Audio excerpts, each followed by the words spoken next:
Isithunywa sisebenza kanjani? Isithunywa siyingilosi. Isithunywa ingilosi, ingilosi eyi-messenger edlulisa imilayezo. Mawunesithunywa kuzomela ukuthi uziqonde kanti futhi uzame ukukhuleka, uhlezi ukhuleka. Uzibona kanjani ukuthi unengilosi egijimayo? Uphupha njalo. You always have emotions, you always feel some type of way. Most endaweni so there's something ozoyifila ngomzimba wakho, you'll just not understand yourself. You can feel bad vibes from a distance, you know. And isithunywa, you need to be aware of yourself. You can't be dreaming in njalo, you can't be having all sorts of emotions or feel some type of way.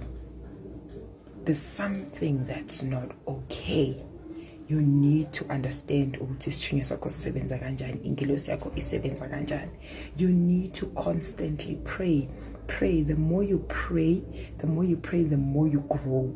Uyakhula emkhathini kamoya. The more ukhuleka, the more ukhula emkhathini kamoya, and you get some sort of understanding. Noma siyifika ingilosi yakho ikwazi ukukuchazela, ikwazi ukukubonisa indlela, you get to understand things clearly. Ithunywa ke azifane futhi azisebenze ngokufana. Kunemculo ingilosi yakho ithandayo, kunezinto ingilosi ezithandayo. You need to watch the things ozithandayo, umculo uthandayo yini ekujabulisayo, and dwell on that. Dwell on those things that make you happy, that makes your energy just flow, and stay away from people obabonayo ukuthi nje abaphathi kahle. But the key thing here is to pray.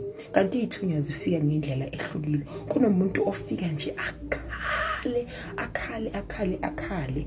Isithunywa sakho leso siyakhala, and then ekugcineni siba right.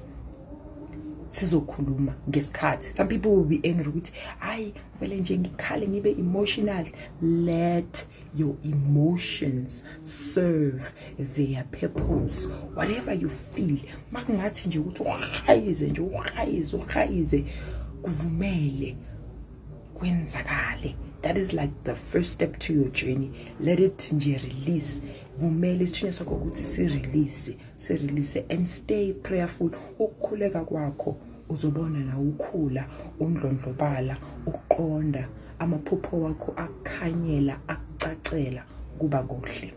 Ithunywa zethu zisebenza ngendlela different. You need to pray to understand ukuthi sakho sisebenza kanjani.